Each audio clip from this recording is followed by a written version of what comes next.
عطا اللہ شاہ بخاری رحمت اللہ علیہ دلی میں جلسے سے فارغ ہونے کے بعد جب اتر رہے تھے تو ایک دلت قوم کا بوڑھا آدمی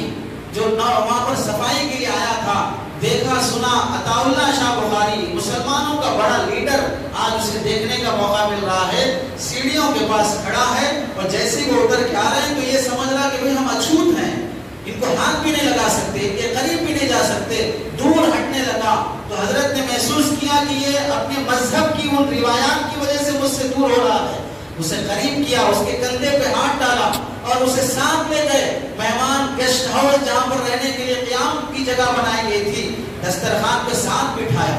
اور جب کھانے کا وقت آیا تو کہا کھانا کھاؤ، اٹھ کے کھڑا ہو گیا۔ ہمارے مذہب کے لوگ ہمیں دسترخوان پہ بٹھانا تو دور کی بات، وہ ہمارے ہاتھ لگا وہ پانی بھی نہیں پیتے ہیں اور آپ ہمیں اتنا قریب کر رہے ہیں، ہم تو اس خیال بھی نہیں کر سکتے، ایسا تصور بھی نہیں کر سکتے۔ حضرت نے بٹھایا، پلیٹ میں کھانا ڈالا، اپنے ہاتھ سے نوالا بنا کے اسے کھلانے لگے۔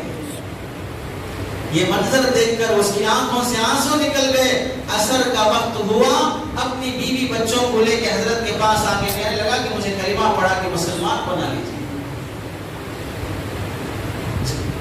حجت بازی سے، دلائل پیش کرنے سے، یہ آیت رامائن کی، سیتا کی، گیتا کا وہ منتر پڑھ کے سنانے سے بھی زیادہ اپنے اندر اخلاق پیدا کرو۔ تمہیں کسی منتر کی یاد کرنے کی ضرورت نہیں پڑے گی، تمہیں کسی جنتر کی ضرورت نہیں پڑے گی، وہ پڑھ کے اسے دعوت دے رہے، یہ پڑھ کے اسے دعوت دے رہے، صحیح اپنی جگہ پر، اس سے زیادہ اخلاق کی ضرورت ہے۔ اپنے محلے میں، بستی میں رہنے والے ہر غیر مسلم کو اخلاق سے